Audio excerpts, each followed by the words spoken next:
Hello dear viewers, आज हम कहानी की इस सीरीज में आप सभी को भुतहा अस्पताल की कहानी सुनाते हैं। अनजान नगर के मेंटल हॉस्पिटल के सामने सुबह के समय एक कार आकर रुका। इसमें से सूरज नाम का लड़का उतरा और अस्पताल के गार्ड को बुलाने लगा। कुछ देर तक जब कोई नहीं आया तो सूरज खुद ही गेट खोलकर अंदर जाने लगा। जैसे ही सूरज ने गेट खोला, एक आदमी ने उसे पूछा कि तुम टीवी ठीक करते हो। सूरज ने जवाब दिया, नहीं। यह सुनते ही उस आदमी ने सूरज को जोरदार थप्पड़ मारते हुए कहा कि यहाँ से अभी सिर्फ टीवी ठीक करने वाले को अंदर आना था, तुम यहाँ क्या कर रहे हो। सूरज ने खुद कुछ समझ नहीं आया और थप्पड़ खाने के बाद उसका सिर भी चकराने लगा, लेकिन किसी तरह से खुद को संभालते हुए सूरज ने कहा कि मैं यहाँ नौकरी के लिए आया हूँ। तभी एक डॉक्टर और उसके साथ 4 कंपाउंडर भी गेट के पास पहुँच गए। उन्होंने थप्पड़ मारने वाले इंसान को पकड़ लिया। डॉक्टर ने कंपाउंडर से कहा कि जाओ, इसे लेकर ट्रीटमेंट की तैयारी करो, मैं जल्दी आता हूँ। कंपाउंडर के जाते ही पास खड़ा सूरज डॉक्टर के पास गया और कहा कि आज इस अस्पताल में मेरा पहला दिन है, क्या आप मुझे बता सकते हैं कि डॉक्टर पाटिल कहाँ मिलेंगे। डॉक्टर ने जवाब देते हुए कहा कि मैं ही हूँ, तुम यहाँ से सीधे जाकर अपना जॉब लेटर ऑफिस में जमा करो और वहाँ से ड्रेस लेकर बगल केबिन में आ जाना। सूरज थोड़ी देर में कंपाउंडर की वर्दी पहनकर डॉक्टर के केबिन में पहुंच गया। डॉक्टर ने बताया कि जो तुम्हें अभी गेट पे मिला था वो पागल है। पिछले 1 सप्ताह से वो सभी को टीवी बनाने वाला समझ रहा है। फिर जब उसे पता चलता है कि वो टीवी बनाने वाले नहीं है तो गुस्से में थप्पड़ मार देता है।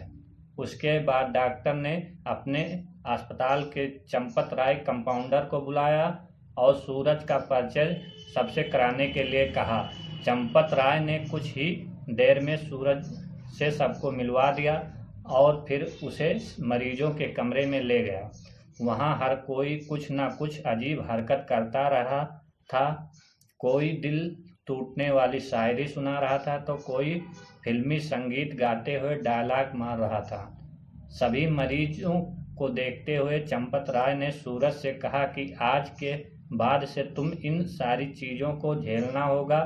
इतना कहकर चंपत राय वहाँ से चला गया। तभी सूरज को पता चला कि उसकी नाइट ड्यूटी लगी है। दिन के समय आराम करने के बाद सूरज रात को मरीजों को देख रेख में जुट गया। जैसे ही रात के 12 बजे तो सभी का चेहरा डर से पीला पड़ने लगा। हल्ला करने वाले मरीज भी चुपचाप से एक कोने में बैठ गए। यह सब देखकर सूरज को बड़ा अजीब लगा। उस दिन नाइट ड्यूटी में मौजूद डॉक्टर से सूरज ने पूछा कि आखिर ये सब क्या हो रहा है, सब लोग इतना डर क्यों रहे हैं।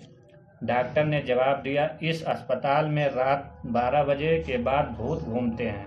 वो सारे भूत इसी अस्पताल के पुराने मरीज हैं जिसकी इलाज के दौरान मौत हो गई है। तुम संभल कर रहना।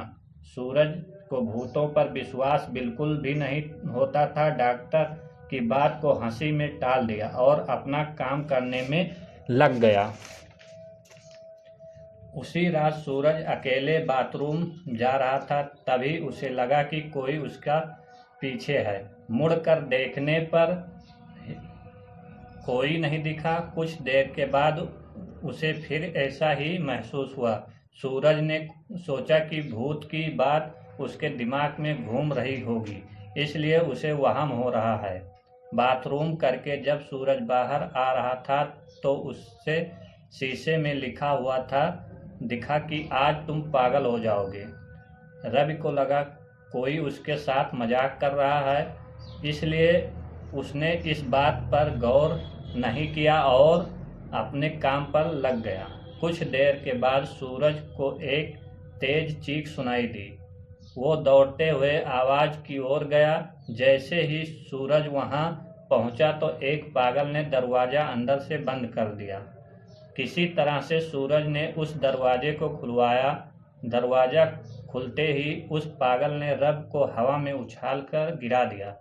सूरज इतनी जोर से गिरा कि उसकी पीठ में गहरी चोट लग गई। तभी एक जोर से की हंसी सूरज को सुनाई दी। वही पागल हंसते हुए बोला कि मैंने कहा था ना कि आज तू पागल हो जाएगा। सूरज ने गुस्से में झल्लाते हुए कहा, पागल आदमी, तूने ये क्या किया? रुक, तुझे अभी बिजली का झटका देता हूँ। पागल ने जवाब दिया, अस्पताल में मिलने वाले बिजली के झटके से ही तो मेरी मौत हुई है। अब तू क्या मुझे कोई साक देगा? अब मुझे इनका डर नहीं। इतना कहते ही उस पागल भूत ने सूरज को एक हाथ से पकड़ा और दूसरा हाथ स्विच बोर्ड में डाल दिया। इस तरह से रब को बिजली का इतना तेज झटका दिया कि उसकी चीखों से पूरा अस्पताल गूंज उठा।